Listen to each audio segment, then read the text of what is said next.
अपने ही चंचल मन को अपने ही बस में करके एकाग्रता, स्थिरता एवं स्वयं अपने आप में शांति का अनुभव करने के बाद मैं स्वयं कौन हूँ को जानने की दृष्टि से साधना करते करते आज 1107 दिन हो गए। तारीख 18 नवंबर सन 2024, दिन सोमवार, प्रातःकाल का समय।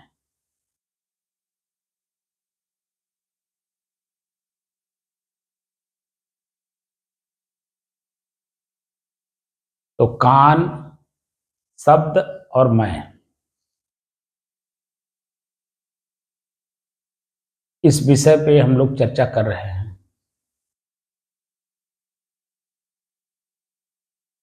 बहुत सी बातें 3 पॉइंटों पे हो चुकी हैं। श्वास, नाक और मैं, गर्मी,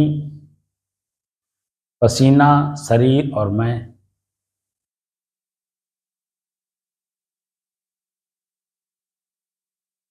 इस पर भी बहुत विस्तार से चर्चा मैं कर चुका हूँ। ताप, आँच, गर्मी, पसीना, और उससे भी आपको मुक्त करा चुका हूँ। तो शब्द शब्द बहु अंतरे, सार शब्द मत लीजिए।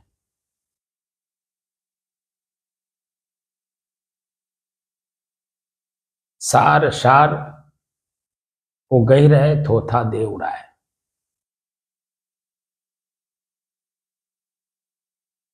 तो सार शब्दों को ग्रहण करना है, हम लोग उसी की साधना कर रहे हैं। स्वयं मैं कौन हूं, स्वयं मैं कौन हूं को नहीं जानते हैं, इसीलिए हम लोग भटक रहे हैं। और इसका पूरा का पूरा श्रेय हमारे ऋषियों को जाता है। हमारे ऋषि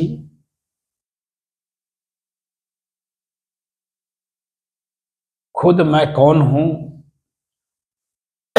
इसकी व्याख्या बहुत पहले कर चुके हैं। उन्होंने देखा, जाना, समझा, प्रमाणित रूप से उसको प्रमाणित करके हम लोगों के बीच में रखा कि आने वाली पीढ़ियां, हमारे बच्चे जो समाज में कष्ट सह रहे हैं, उनको अपना ही कष्ट समझ में आ जाए। और जब अपना कष्ट समझ में आ जाए तो उसका निवारण इन साधनों से हो सकता है। जैसे समय समय से यूनानी, आयुर्वेद, एलोपैथ, होम्योपैथ, आयुर्वेद, तमाम चीज़ें समय समय से जागृत होती रहती हैं। शरीर है तो शरीर को सुचारू रूप से चलाने के लिए कहीं कट गया, कहीं बुखार हो गया, कहीं पीड़ा हो गई, कहीं कुछ हो गया, कहीं कुछ हो गया, तमाम चीज़ें शरीर में होती रहती हैं।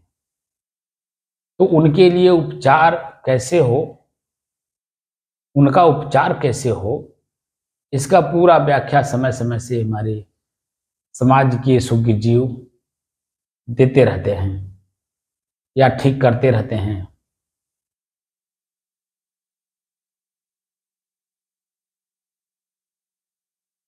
तो शरीर एक साधन है, साधन को साधन मान करके काम किया जाएगा तो साध्य अपने आप प्राप्त हो जाता है।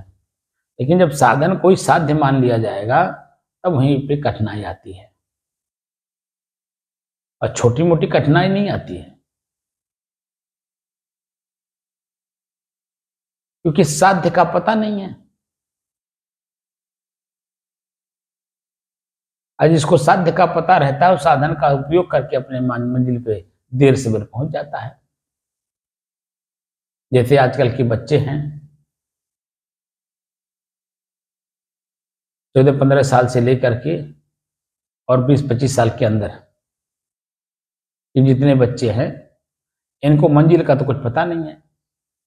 आप इनको मोटरसाइकिल दे दो, जब इनको मंजिल का पता नहीं है, जाना कहाँ है, करना क्या है, जिंदगी का मकसद क्या है, तो मोटरसाइकिल का एक्सीलेटर इतना तेज लेते हैं बच्चे,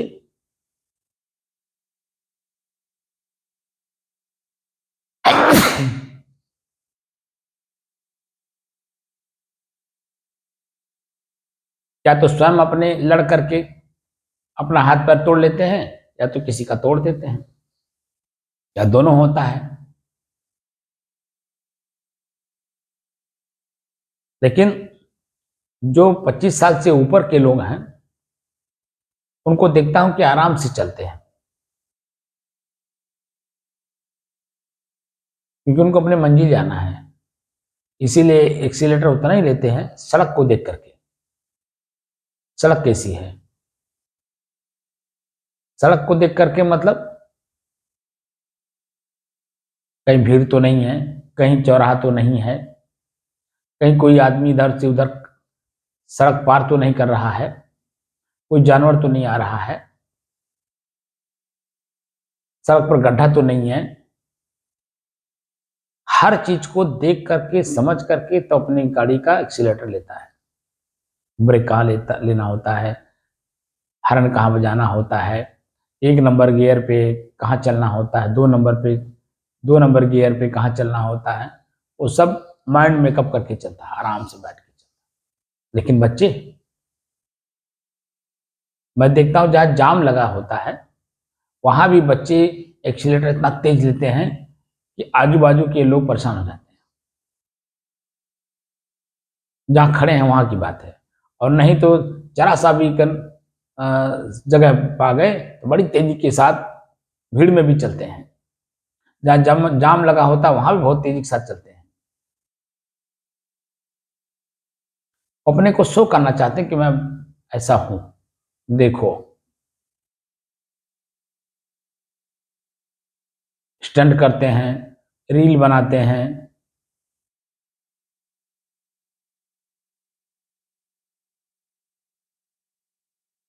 रील बनाते बनाते नदी में डूब जाते हैं लोग।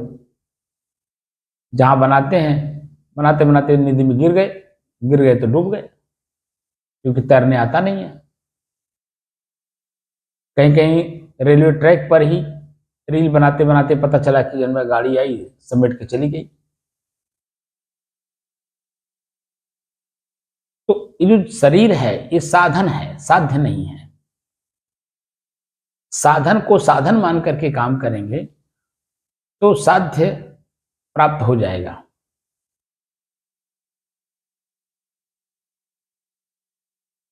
हम लोग बैठे हैं, स्वयं मैं कौन हूं,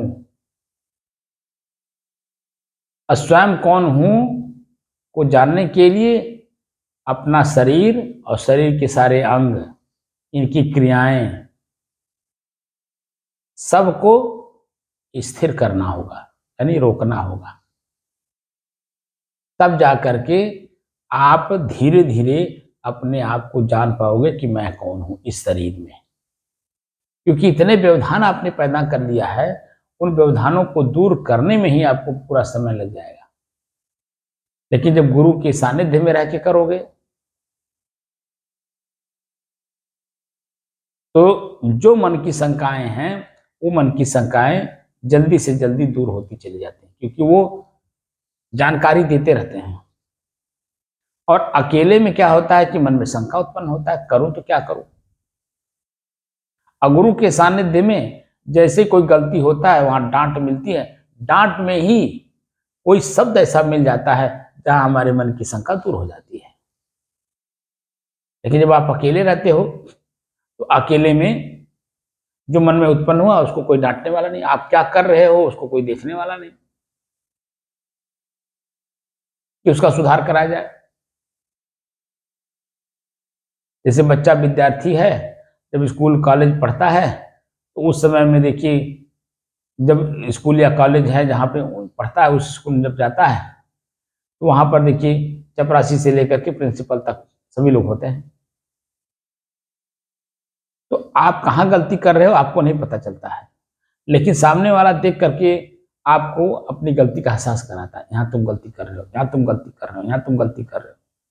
तो गलती देखते देखते देखते देखते देखते देखते अपनी सुधार होते होते होते होते एक अच्छा नागरिक के रूप में उसी कॉलेज से निकलते हो आप, और जहां कहीं भी जाते हो उसी अच्छे अपने नागरिकता का परिचय देते हो, क्योंकि आप अच्छे हो गए। हिमालय से पत्थर चलते चलते गंगोत्री से पत्थर चलता हुआ हरिद्वार तक आते आते इतना सुंदर हो जाता है कि उसी पानी में देख करके मालूम पड़ता है इसको उठा लें, घर में ले जाकर के इसको पूजा स्थल पे रख दें।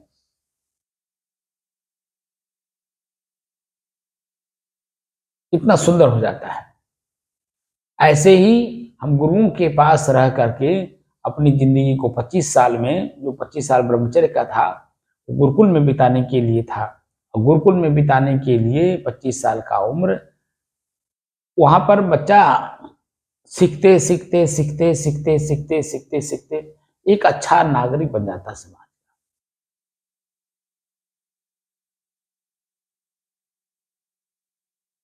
क्योंकि वो किसी भी प्रकार का अपना कर्म जो करता है उमंग उत्साह में, तो सामने वाले पूज्य गुरुदेव लोग हमें रोकते हैं, क्योंकि हम क्या कर रहे हैं हमें नहीं पता चलता है। सामने जो गुरुदेव हैं उनको पता चलता है कि बच्चा इस लाइन, इस कार्य को कर रहा है, ये लाइन उसके मन की गति है, और उसके मन की गति उसको कहाँ ले जाएगा उसको ही नहीं पता है। इसीलिए गुरु लोग टोकते हैं, रोकते, टोकते भी हैं, रोकते भी हैं, शब्दों के माध्यम से बताने की कोशिश भी करते हैं कि ये गलत है, ये चीजें सही हैं। तो आज हम जो स्वरूप, जो स्वयं अपने आप में स्थिर होने की व्यवस्था उपनिषदों की बात करता हूं, आज हम आप लोगों के बीच में लेकर के आए गीता प्रेस का केनोपनिषद। केनोपनिषद में हमारे ऋषि क्या कहते हैं इसका जिक्र करते हुए ज्यादा नहीं थोड़ी सी बात आप लोगों से चर्चा करूंगा। और मैं जो आप लोगों को प्रैक्टिकली अभ्यास करवा रहा हूं उसका जिक्र कैसे है वहां पर आप सुनिए, मालूम पड़ेगा कि मैं किस दिशा में आप लोगों को ले जाना चाहता हूं। ये मैं नहीं कह रहा हूं, हमारे ऋषि कह रहे हैं कि आज मैं, इसीलिए आप भी 2-3 दिन पहले मैंने आपसे कहा कि हमारी वो विद्याएं लुप्त हो रही हैं। सिद्धियां तो बहुत प्रकार की आप प्राप्त कर लोगे, लेकिन वो सिद्धि सिद्धि नहीं है, वह भटकाने वाली व्यवस्था है। आपका चित्त, मन, इंद्रियां, क्रियाएं सब भटकती हैं, और जब इंद्रियां भटकेंगी, क्रियाएं भटकेंगी, तो क्या आप स्थिर रह पाओगे? इसलिए हमारे ऋषि कहते हैं कि सभी अंगों को अपने में पहले स्थिर करो। धीरे धीरे सभी अंग जब स्थिर हो जाएंगे तो खट से आपको अपने आप का ज्ञान हो जाएगा। इसीलिए मैं आपको एक एक करके, तो कबीर साहब कहते हैं कि एक एक निर्वारी जो निर्वारी जाए, हम एक एक करके आप लोगों को अपने आप तक ले जाने की कोशिश करा रहा हूं। जैसे कान, शब्द और मैं। अब कान को शब्द सुन करके निर्णय करने की क्षमता नहीं है। शब्द कान के माध्यम से किसी और के पास जाता है, वही तो जो शब्द को ग्रहण करता है वो कौन है?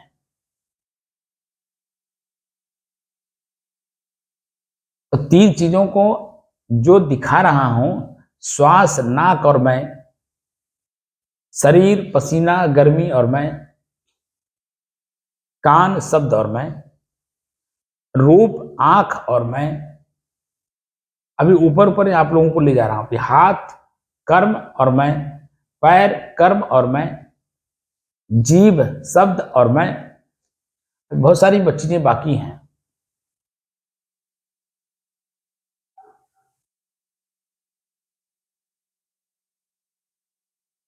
उपनिषद उपनिषद किस तरह की चर्चा करते हैं, हमारे सदगुरु कबीर साहब उन्हीं का अनुकरण करते हैं। इसीलिए वो कहते हैं कि वेद शास्त्र कहो किन झूठा। मैं अपने ऋषियों को उनके द्वारा व्यवस्थाएं दी हुई जो आत्मज्ञान का है, उनको मैं झूठा कैसे कह सकता हूँ? झूठा जो न विचार है, जो विचार नहीं करता है, जो जीवन में अपने अनुसरण नहीं करता है, हुबहू उस वस्तु को देखने की इच्छा प्रकट नहीं करता है, भटका हुआ जीव हमको आपको सबको भटकाएगा। तो भटकना नहीं है, हमको अपने आप को जानना है। तो हमारे अपने तक जाने में कौन कौन सी चीजें बाधाएं हैं, ये बाधाएं हमारे द्वारा स्वयं बनाई हुई हैं, और अपनी बाधाओं को हमें स्वयं ही अपने जीवन से निकाल करके अपने आप में स्थिर हो जाना है। आप लोगों को मैं बता चुका हूं कि मैं कौन हूं। शुद्ध, स्थिर, शांत और एक रस। तो ये सारी चीजें जो आँख, कान, नाक, हाथ, पैर, लिंग, उदार यानी पूरा शरीर हमें भटकाती हैं, मेरे अपनी शुद्ध स्थिति में रहने नहीं देती हैं। यही हमें अपनी इच्छाओं में, अपने कर्मों में हमें खींचना चाहती हैं। धीरे धीरे आप जब साधना की पद्धति से, जो वास्तविक पद्धति है, उस पद्धति से जब आप आगे बढ़ोगे, तब आप अपने ही शरीर के अंगों, उनके कर्मों को अपने बस में कर पाओगे। अन्यथा तो भटकना ये है, पहले से भटके ही हैं। और आज भी हम अगर जरा सा भी उतावलापन दिखाएंगे तो भटक जाएंगे, पक्का है। इसमें स्थिरता की जरूरत है, और स्थिर हुए बिना अपनी खुद की कमियां दिखाई नहीं देती हैं, और कमी देखे बिना निकलेंगे कैसे, ये प्रश्न है अपने ऊपर। इसीलिए चंचल मन को पहले एकाग्र, स्थिर और शांत कराने के बाद मैं आप लोगों को मैं कौन हूं का परिचय दिला रहा हूं। क्योंकि मन बहुत इच्छाएं लेकर के दौड़ता रहता है। इनके पास चले, उनके पास चले, यहाँ चले, वहां चले, ये करें, वो करें, ऐसे करें, वैसे करें, मार दुनिया भर का बवाल लिए हुए अंतःकरण को अशुद्ध किए रहता है, चंचल बनाए रहता है, दुखी किए रहता है, पीड़ित किए रहता है। तो उसको मैंने पहले आप लोगों को साल, 1.5 साल तक श्वास के माध्यम से आपको एकाग्र करवाया, स्थिर कराया, और एकदम बिल्कुल शांत करा ले गया।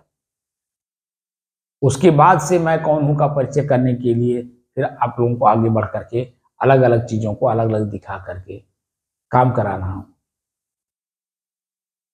तो उपनिषद हमारे क्या कहते हैं? ये केन उपनिषद है।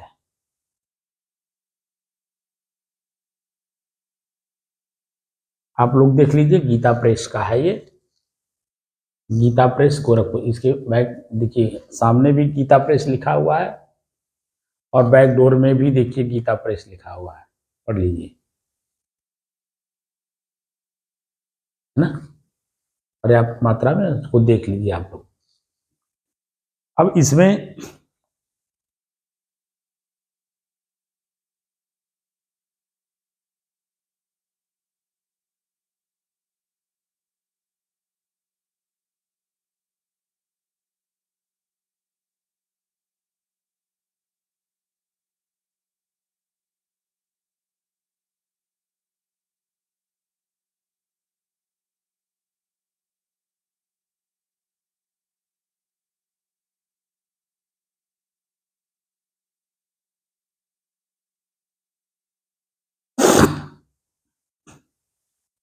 अब प्रथम खंड है, दिख रहा है? अब इसमें 2 भाष्य हैं, एक पद भाष्य है, एक वाक्य भाष्य है। स्पष्ट रूप से देख लीजिए। देखिए, ऊपर पद भाष्य है, यहाँ वाक्य भाष्य है। 2 भाष्य है इसमें। अभी हम आपको पद भाष्य खाली सुनाते हैं कि पदभाष्य में हमारे ऋषि क्या कह रहे हैं, फिर उसके बाद वाक्य भाष्य उसकी हम सुना देंगे आपको।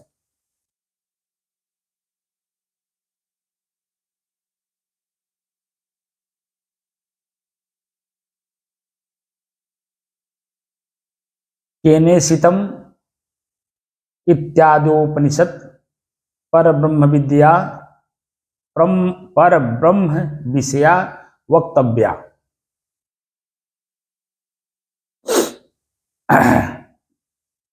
इति नवमस्याध्यायस्य आरंभः।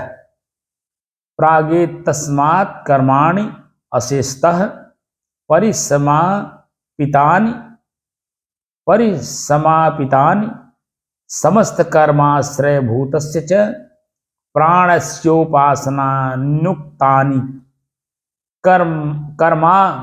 कर्मांग विषयाणि च। अब केनेशितम इत्यादि परब्रह्म विषयक उपनिषद है, इसलिए इस नवम अध्याय का आरंभ किया जाता है। इससे पूर्व संपूर्ण कर्मों के प्रतिपादन की सम्यक रूप से समाप्ति की गई है तथा समस्त कर्मों के आश्रयभूत प्राण की उपासना एवं कर्म की अंगभूत सामोपासना वर्णन किया गया है। उसके पश्चात गायत्र साम विषयक विचार और शिष्य परंपरा रूप वंश के वर्णन में समाप्त होने वाले कार्य का वर्णन किया गया है।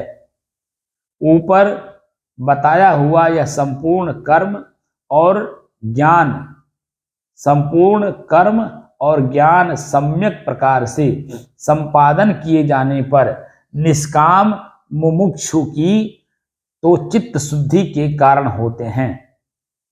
ऊपर बताया हुआ यह संपूर्ण कर्म और ज्ञान सम्यक प्रकार से संपादन किए जाने पर निष्काम मुमुक्षु की तो चित्त शुद्धि के कारण होते हैं। आप लोग जितना कुछ जानते हो वो चित्त की शुद्धि का यहां बता रहे हैं। तथा ज्ञान रहित सकाम साधक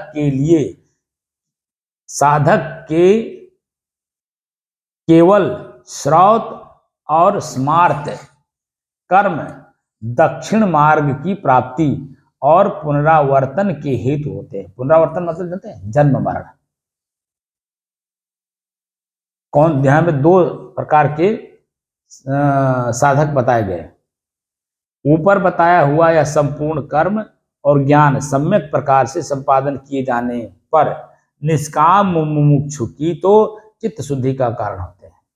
अब दूसरे को क्या कहना है, तथा ज्ञान रहित सकाम साधक के केवल श्रौत और स्मार्त माने सुनना और ग्रहण करना कर्म दक्षिण मार्ग की प्राप्ति, दक्षिण मार्ग का मतलब क्या होता है, और पुनरावर्तन के हेतु होते हैं। वो खाली मौखिक होता है, खाली अपने आप को, जिसको कबीर साहब ने प्रवचनकर्ता को करछुल और क्या बोलते हैं, करछुल और गधा कहा है, वो बातें यहाँ पे स्पष्ट समझ में आ रही हैं। क्योंकि करछुल हर व्यंजन में जाता है लेकिन किसी का स्वाद नहीं जानता, और गधे के पीठ पर साफ कपड़े लदे हैं या गंदे लदे हैं, उस पर या तो बेर का लकड़ी लदा है या चंदन का लदा है, उससे उसको कोई मतलब नहीं रहता है। खाली उसका मालिक पीठ पर लाद दिया और जहां चाहा वहां ले जाके उतार लिया, या जहां लादा वहां से उतला के दूसरी जगह उतार लिया, बस इतना ही होता है। तो जो द्वितीय प्रकार के साधक हैं, सिर्फ श्रोत्र और स्मार्त हैं, वह इसी तरह से होते हैं। वो खाली दूसरे को सुनाते रहते हैं, उससे अपने को क्या लाभ हुआ, क्या मेरा उससे कमी दूर हुई, उससे कोई मतलब नहीं है। बस खाली उन्होंने रट लिया, दूसरे को सुनाते रहे। पुनरावर्तन मतलब जन्म मरण। इनके सिवा अशास्त्रीय स्वच्छंद वृत्ति से तो पशु से लेकर स्थावर पर्यंत अधोगति ही होती है। अधोगति मतलब नीच, मतलब निचले स्तर की जो बुद्धि होती है। खाली खाना जानते हैं, क्या खा रहे हैं उनको कोई मतलब नहीं है। मछली खा रहे हैं, मीट खा रहे हैं, या क्या खा रहे हैं उनको कुछ पता नहीं। उन्हीं को यहाँ कह रहे हैं उन नीच। स्पष्ट रूप से राक्षस का मतलब ही होता है राक्षस, रॉ मटेरियल को जो ग्रहण करे,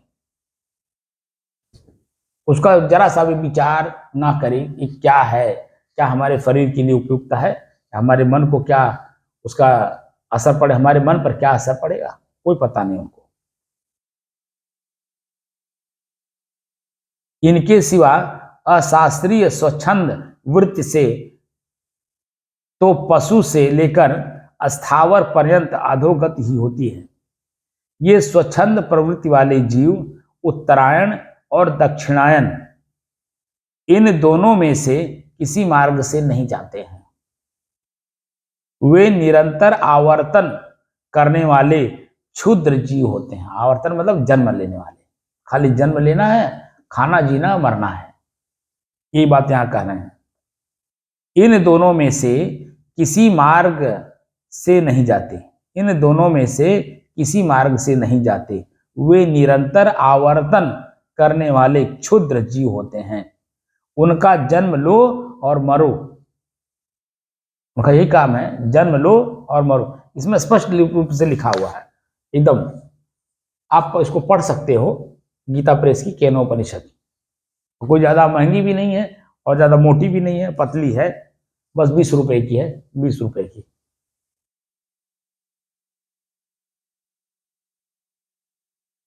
वे निरंतर आवर्तन करने वाले क्षुद्र जीव होते हैं। उनका जन्म लो और मरो, यह तीसरा मार्ग है। यानी तीसरे जो निम्न स्तर के लोग हैं, खाली जीना खाना जानते, उनके। इस श्रुति से और 3 प्रसिद्ध प्रजाओं ने धर्म त्याग किया।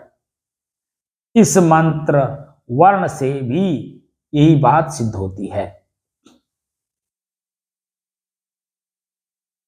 इसका जिक्र उन्होंने छांदोग्य उपनिषद का भी किया है और यहां पर ऐतरेय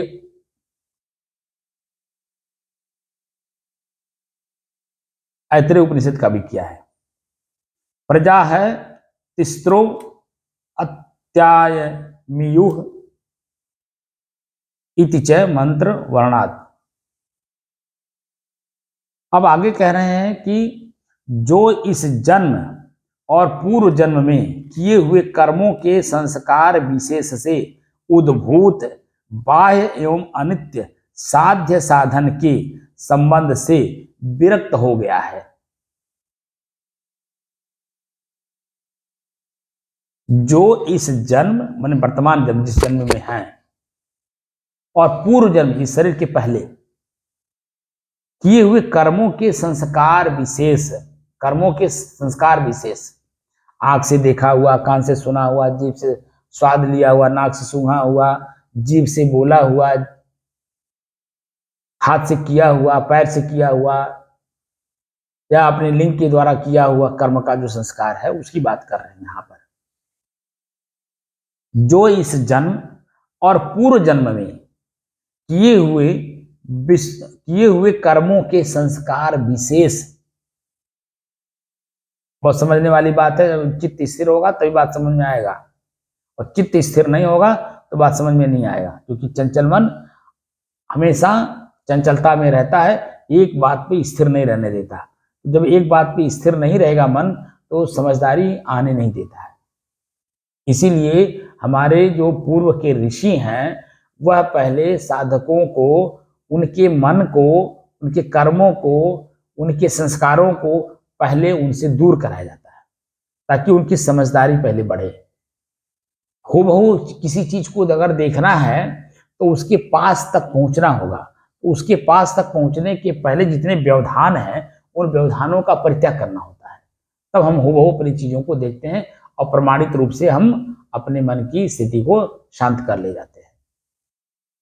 अन्यथा हमारे मन के अंदर में प्रश्न हमेशा बना रहेगा कि वो वस्तु था कैसा, हमेशा मन में रहेगा। जो इस जन्म और पूर्व जन्म में किए हुए कर्मों के संस्कार विशेष से उद्भूत बाह्य एवं अनित्य साध्य साधन के संबंध से विरक्त हो गया है, उस विशुद्ध चित्त निष्काम पुरुष को ही प्रत्यगात्म विषयक जिज्ञासा हो सकती है। यानी आत्मा क्या होती है, कैसे दिखाई देती है, वो है भी या नहीं, यानी मैं कौन हूं, अपने आप को। आत्मा का मतलब स्व, स्वयं, मैं और निज, चार अर्थ होते हैं स्व के, आत्म के। स्व, स्वयं, मैं और निज, अर्थात आत्म का मतलब है मैं स्वयं। तो मैं स्वयं जो हूं वो दिखाई कहां? जैसे अपनी ही आंख अपने को नहीं देखती, दूसरे को देखती है, लेकिन जब प्रतिक्रिया किया जाता है कि सामने वाला को कौन देख रहा है, तब पता चलता कि मैं देख रहा हूं। और अपनी आंख को देखना होता है तो शीशे की जरूरत पड़ती है। बिना शीशे के सहारे के ये कहिए कि हम अपने चेहरे को और अपने आप को देख लें, नहीं देख पाएंगे। इसलिए ज्ञान, ज्ञान का मतलब जानकारी, इसके द्वारा जो जानकारी रखता है स्थिर चित्त होकर के, उससे तब आपकी स्थिति मजबूत होती है।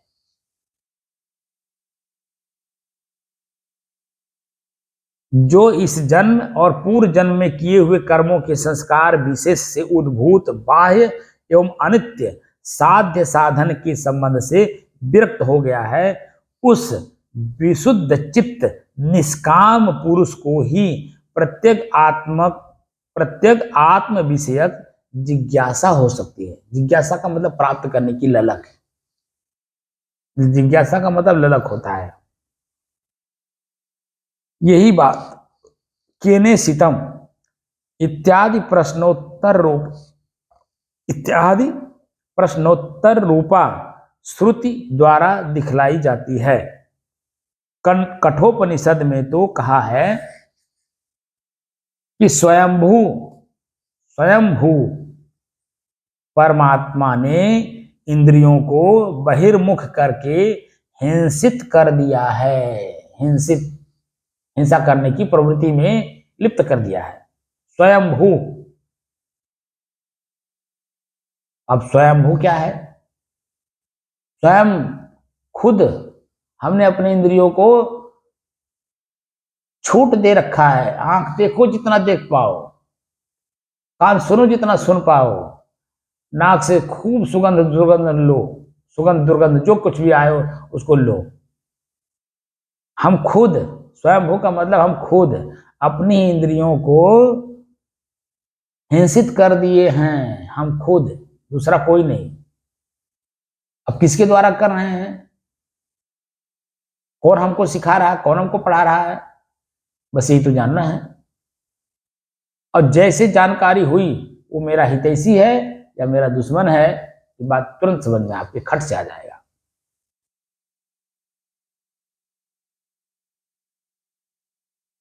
इसलिए इंद्रियां बाहर की ओर देखती हैं। इंद्रियां कौन कौन सी? आंख, कान, नाक, हाथ, पैर, सब। इसलिए इंद्रियां बाहर की ओर देखती हैं, अंतरात्मा को नहीं देखती। अंतर्मुख होंगे तब ना अंतरात्मा को देखेंगे। बहिर्मुख है तो अंतर्मुख कैसे हो पाएंगे? अंतर्मुख होने के लिए किसी जिज्ञासु के द्वारा बताए हुए रास्ते पर चल करके अंतर्मुख हुआ जाता है।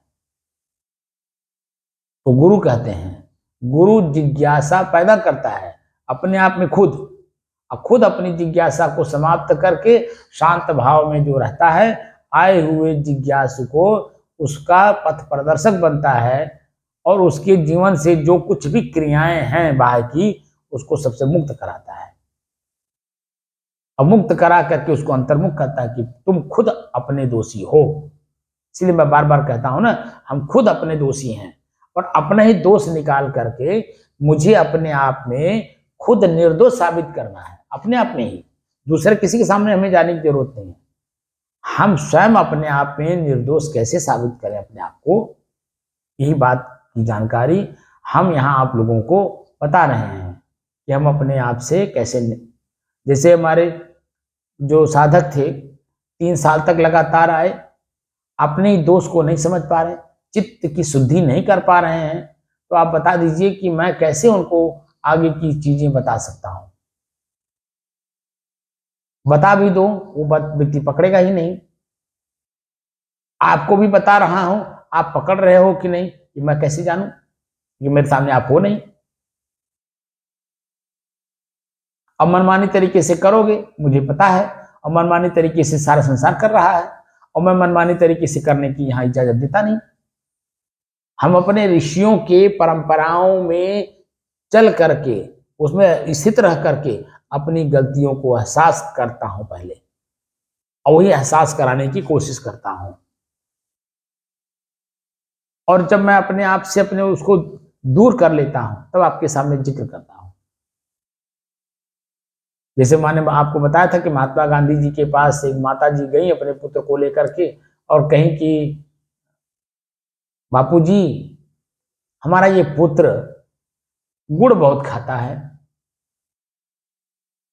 इसका गुड़ छुड़वा दीजिए। तो कहे बेटी जाओ 1 हफ्ते बाद आना। ऐसे 3-4 हफ्ते तक उसको कहे कि अगले हफ्ते आना, अगले हफ्ते आना। और जब 3-4 हफ्ता बीत गया, और फिर वो पुत्र को कहे कि पुत्र बेटा गुड़ नहीं खाना चाहिए, गुड़ खाने से दांत खराब होता है, कीड़े पड़ते हैं दांत में, और पेट में केचुए पड़ते हैं, मोटे मोटे होते हैं, कष्ट देते हैं, आपके शरीर में जो भोजन जाता है वो सब खा जाते हैं, शरीर पतला हो जाएगा, कमजोर हो जाओगे। तमाम बातें कह करके उनको गुड़ छोड़ने की प्रेरणा दी। तो माता ने कहा कि यही बात कहनी थी, पहले ही हफ्ते कहती होते जब मैं पहली बार आई थी। तो उत्तर क्या मिलता है कि बेटी मैं गुड़ खुद खाता था, कैसे कहूं कि बेटा तुम छोड़ दो, उसके ऊपर असर क्या पड़ेगा, पहले मैं छोड़ूं फिर सामने वाले को कहूं तो उसका असर पड़ेगा उसके ऊपर। यही स्थिति है, हमारे ऋषि यही बात कहते हैं कि पहले खुद देखो, जानो, समझो, परित्याग करने लायक हो उसको परित्याग करो भीतर से, और उस परित्याग में स्थिर हो जाओ। कभी फिर पुनः लौट करके वो चीजें हम ग्रहण ना करें। कोई भी परिस्थिति हो, किसी भी तरह की हो, हम उसे ग्रहण ना करें, तब हमारा चित्त स्थिर होता है, और चित्त स्थिर होने पे उसका असर दूसरे पे पड़ता है। अभी तो हम चंचल हैं, खुद चंचल हैं, तो दूसरे को कैसे कह दें कि आप त्याग कर दो। लेकिन जो त्याग कर दिया है उसमें स्थिर है, उसमें संकोच कह सकता है कि आप इसका परित्याग करो, आप एक काम करो, ना कर पाओ तो इसको छोड़ दो, स्पष्ट रूप से।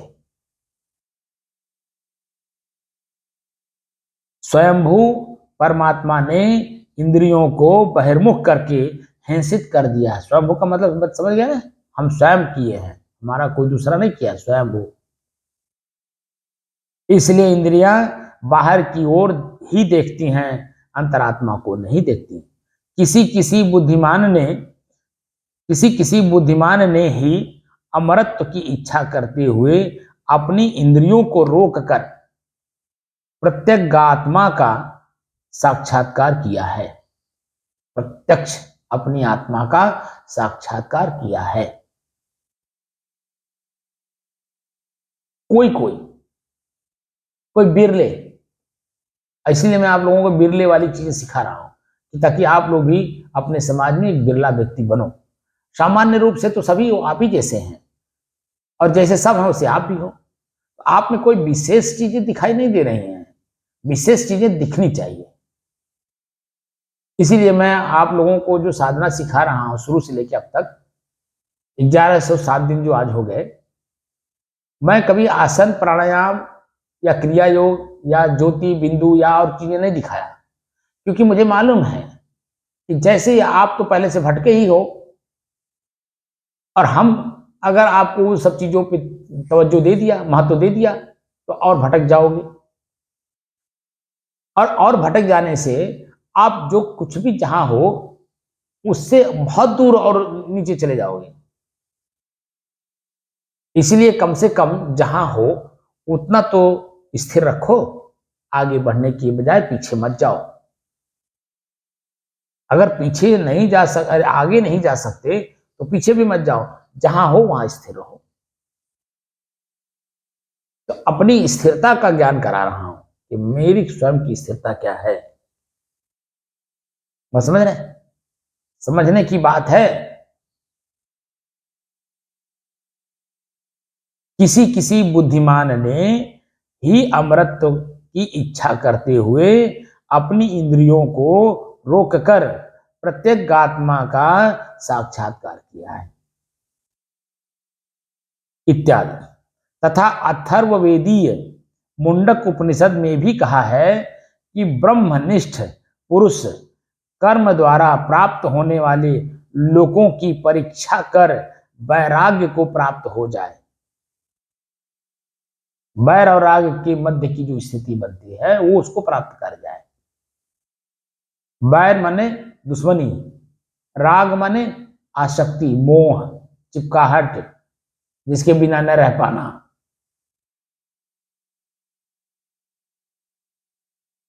मुंडक उपनिषद में भी कहा है कि ब्रह्मनिष्ठ, जो ब्रह्म में निष्ठ है यानी स्थित है, तो ब्रह्म जानाति थी ब्राह्मण। तो ब्रह्म क्या है? ब्रह्मभूत है प्रसन्नात्मा। अब प्रसन्नात्मा कब होती है?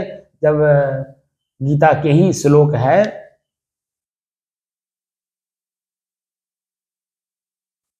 15वां अध्याय का,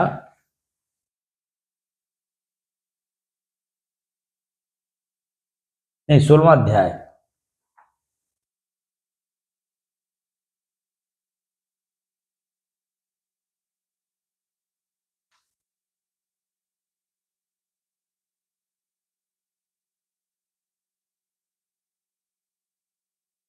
अभयम सत्व संशुद्धि।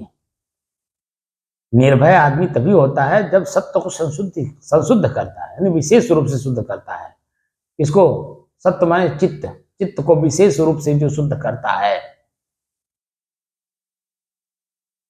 ज्ञान योग व्यवस्थिति, ज्ञान को योग के द्वारा, या यूं कहे कि योग को ज्ञान के द्वारा सुव्यवस्थित ढंग से जो अपने जीवन में आचरित करता है, आचरण में धारण करता है, वह निर्भय होता है। वो यहां इसी का रूपांतरण है गीता उपनिषदों का। ब्रह्मनिष्ठ पुरुष कर्म द्वारा प्राप्त होने वाले लोगों की परीक्षा कर वैराग्य को प्राप्त हो जाए। परीक्षा करता है अपने कर्मों का, तब वैराग्य को प्राप्त होता है। क्योंकि कृत यानी कर्म के द्वारा अकृत यानी नित्य स्वरूप मोक्ष प्राप्त नहीं हो सकता। स्वरूप क्या है? नित्य है, सदैव रहने वाला है। आपके शरीर की दशा बदली, मनोदशा बदली, आंख की दशा बदली, कान की दशा बदली, लेकिन क्या आपकी भी दशा बदल गई जो इनका प्रयोग करता हो? आप नहीं बदली ना। तो नित्य स्वरूप है, तो नित्य स्वरूप को ही तो हम जानने के लिए बैठे हैं कि वो नित्य स्वरूप है क्या, कैसे देखें, कैसे जाने, कैसे उसमें नित्य स्वरूप में ही हम स्थित हो जाएं, क्योंकि मैं वही हूं। सह अहम, सोहम का मतलब सह अहम, वही मैं हूं जिसको मैं ढूंढ रहा हूं। यही बात यहां हमारे उपनिषद के ऋषि कह रहे हैं कि तुम कौन हो। अपने आप को जानने की कोशिश करो कि मैं कौन हूं।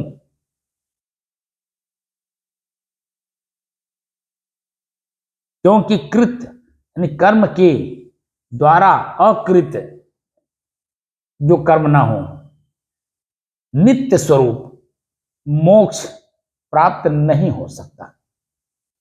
उसका विशेष ज्ञान प्राप्त करने के लिए तो उस जिज्ञासु को हाथ में समिधा लेकर श्रोत्रिय और ब्रह्मनिष्ठ गुरु के ही पास जाना पड़ेगा।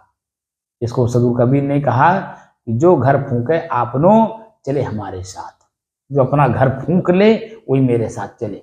जो अपने घर फूंकने में भी आसक्ति हो, घर की फूंक ना सकता हो, वो मेरे साथ ना चले। घर मतलब शरीर रूपी घर को कह रहे हैं, इसको जलाओ, आंख को रोको देखने से, क्योंकि यही आकर्षित करता है, यही आपको आसक्त करता है। कान से सुनो मत, कान से सुनोगे तो पूरा शरीर झंझना देगा, क्रोध उत्पन्न कर देगा और किन कर्तव्य विमूढ़ बना देगा। जीभ पर जो स्वाद पड़ते हैं वो हमें भ्रमित कर देते हैं। नाक में जो दुर्गंध आती है वो हमें भ्रमित कर देता है। तो भ्रमित होने वाली वस्तुएं, उनसे अपने आप को मुक्त करो। तो कोई दूसरा नहीं है, मेरा पूरा शरीर ही भ्रमित करने वाला है, मुझे भ्रमित करता है, क्योंकि मैं इसी शरीर में हूं और इसी शरीर में रहते हुए मेरी इंद्रियां मुझे भ्रमित करती हैं। तो भ्रमित ना हो, इसलिए गुरुओं के पास जा करके एक एक चीजों को समझने का प्रयास करिए, जैसे मैं आप लोगों को करा रहा हूं। मैं ये नहीं कह रहा हूं कि आप मेरे शिष्य बन जाओ, आप किसी के भी शिष्य बनो, लेकिन जो उद्देश्य लेकर के गुरु के पास गए हो, मोक्ष, कैवल्य, निर्वाण स्वरूप स्थिति, आत्म स्थिति, जैसे यहाँ पे नित्य स्वरूप मोक्ष की बात यहाँ कह हो रहे हैं। तो नित्य यानी प्रतिदिन रहने वाला, स्वरूप स्वरूप, रूप माने पदार्थ, स्व माने मैं, या निज कह सकते हैं, निज स्वयं, मोह का नाश कर देना मोक्ष। तो जब मोह का नाश होगा नहीं तो नित्य स्वरूप में आप स्थित कैसे होंगे? तो अकृत, कृत नहीं अकृत, न कृत इति अकृत, कर्म न होने पाए तब जाकर के आप अपने आप को जान पाओगे।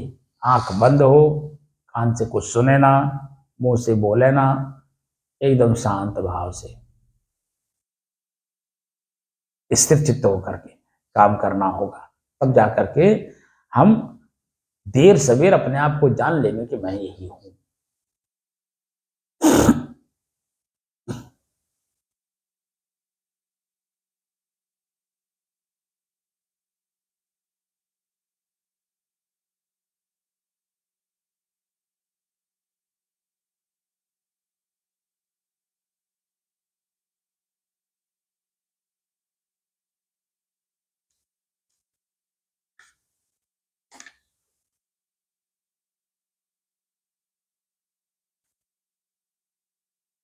क्योंकि कृत यानी कर्म के द्वारा अकृत यानी नित्य स्वरूप मोक्ष प्राप्त नहीं हो सकता।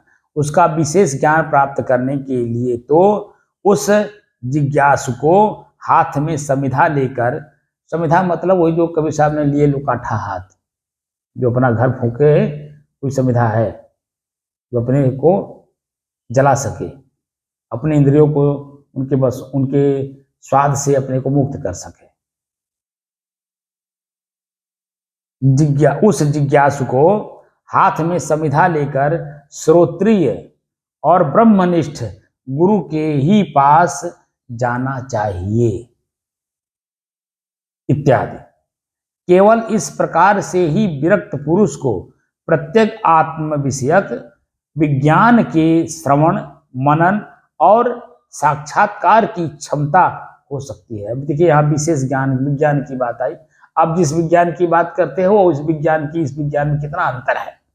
शब्द वही हैं, वो बाह्य भौतिक विज्ञान की बात करता है और यहाँ आंतरिक विज्ञान की बात करता है, विशेष ज्ञान, जिसको महात्मा बुद्ध ने विपश्यना कहा है। पश्यति माने और देखना होता है, भी विशेषण लगा दिया। अब ज्ञान में भी विशेषण लगा है, अपने आप को विशेष रूप से जानने के लिए। विशेष रूप से आपने पुल बना दिया, फर्राटा से आप चलने लगे, नदी पार कर गए। वो जो नदी पार करने की स्थिति है, वो जो नदी पार किया होगा वो न जानेगा, और जब पुल बन जाएगा तो उसका आनंद वही लेगा। कि जो नदी पार करने में घंटों लगता था, उसी नदी को पार करने में 5 मिनट भी नहीं लगता है। तो हम अपनी इंद्रियों को ही देखें, उनको जानें, उनको समझें, इनका विषय क्या है, इनका भोग क्या है, इनका भोजन क्या है, और इनका भोजन देने वाला कौन है। क्या ये स्वतः अपना भोजन ले लेती हैं या कोई देने वाला है? तो साबित होगा कि ये अपने से कुछ नहीं ले सकती हैं, इसका कोई देने वाला है, और वही देने वाला ही मैं हूं। चित्त स्वरूप अभी जो बताया गया है, नित्य स्वरूप वही है। नित्य स्वरूप होते हुए भी आप ही इसको सब देते हो, इंद्रियों को।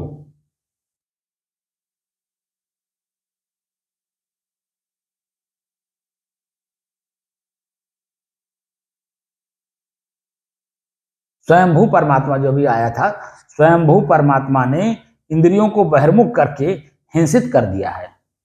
तो मैं स्वयं ही इंद्रियों को छोड़ दे दिया हूं। जाओ जी, देख आओ क्या क्या हो रहा है, कौन कर रहा है, कान से सुनी आओ। कभी कभी आप देखते होंगे कि कान लगा करके आदमी सुनता है क्या बोल रहे हैं, और आंख से बड़ी गौर से देखता है क्या हो रहा है। तो कौन उसको प्रयोग कौन कर रहा है आपका? इसका साफ साफ साफ मालूम हो रहा है कि मैं ही प्रयोग कर रहा हूं। केवल इस प्रकार से ही विरक्त पुरुष को प्रत्येक आत्म विषयक विज्ञान के श्रवण, मनन और साक्षात्कार की क्षमता हो सकती है, क्षमता हो सकती है, और किसी तरह से नहीं। इस प्रत्येक आत्मा के ब्रह्मत्व विज्ञान से ही कामना और कर्म की प्रवृत्ति का कारण तथा संसार का बीज भूत अज्ञान पूर्णतया निवृत्त होता है, यानी नष्ट होता है। जैसा कि उस अवस्था में एकत्व देखने वाले पुरुष को क्या मोह और क्या शोक हो सकता है, इत्यादि मंत्र, वर्ण तथा आत्मज्ञानी शोक को पार कर जाता है। जो गीता में लिखा है, भगवान कृष्ण ने अर्जुन से कहते हैं किसका शोक कर रहे हो, ये जो सामने है ये तो मरे हुए पहले से ही है, अब मरे हुए को तुम मार दोगे तो कौन सा शोक, किस बात का शोक। वो बात यहाँ पे आ रहा है। इसका मतलब यहाँ का भाव उठा के वहां रखा हुआ है, या तो वहां का भाव यहाँ उठा के रखा है, या तो इसका भाव वहां रखा है। जो पहला ग्रंथ होगा वही माना जाएगा कि पहला वाले में से दूसरा आया है। इसका मतलब उपनिषद पहले से हैं, इसलिए उपनिषद के वाक्य वहां रखे हुए हैं इसमें, गीता में।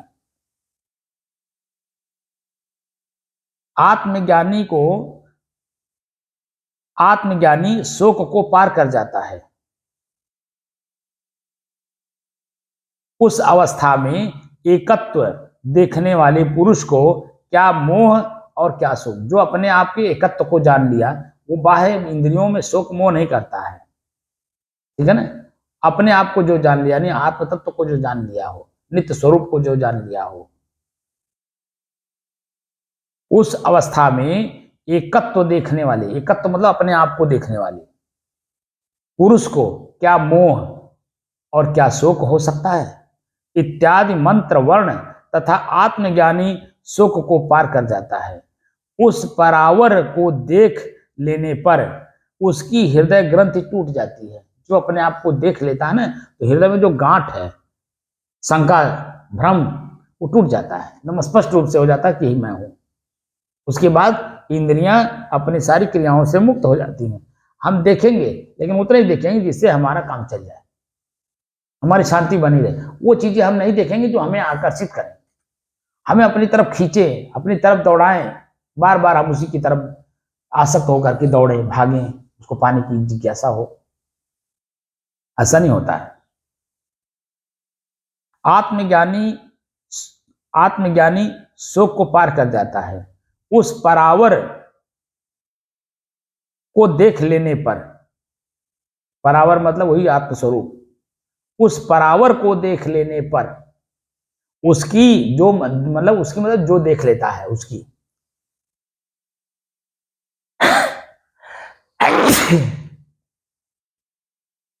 हृदय ग्रंथि टूट जाती है, सारे संदेह नष्ट हो जाते हैं, कोई शंका मन में नहीं रह जाता है, सारे संदेह नष्ट हो जाते हैं और समस्त कर्म क्षीण हो जाते हैं, चाहे वो संस्कार पूर्व के हों या इस जन्म के हों। यहां वो स्पष्ट बता रहे हैं तो कर्म क्षीण हो जाते हैं, नष्ट हो जाते हैं, उसकी हृदय ग्रंथि टूट जाती है और सारे संदेह नष्ट हो जाते हैं। और क्या होता है? समस्त कर्म क्षीण हो जाते हैं इत्यादि श्रुतियों से सिद्ध होता है।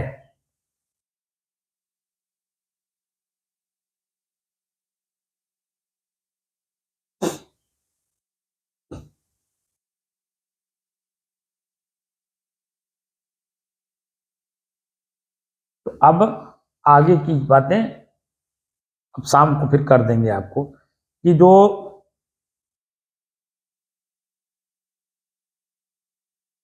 कर्मकांड है, इसी में आगे जो वाक्य भाष्य है उसमें स्पष्ट कर दिए हैं कि कर्मकांड और आत्मज्ञान दोनों विरोधाभासी हैं।